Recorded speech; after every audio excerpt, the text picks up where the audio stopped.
নিজের রূপ নিয়ে কখনো আপনি আফসোস করবেন না, কারণ আল্লাহ তাআলা বলছেন we have created the mankind in the best level of stature. আল্লাহ তাআলা বলছেন মানুষকে আমি সবচাইতে সুন্দর রূপ দিয়ে বানিয়েছি। সুবহানাল্লাহ পড়ে সবচেয়ে সুন্দর করে বানিয়েছে একজন, তিনি কে?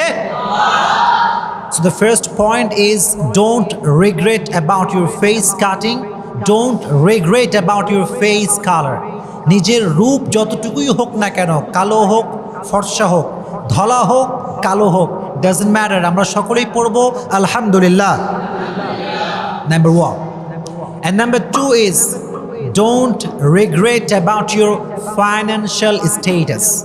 নিজের অর্থনৈতিক অবস্থা নিয়ে কখনো আফসোস করবেন না। হতে পারে আপনার কাছে মাত্র 10টা টাকা আছে, হতে পারে আপনার কাছে মাত্র 10টা হাজার টাকা আছে, এটা নিয়ে কখনো আফসোস করবেন না।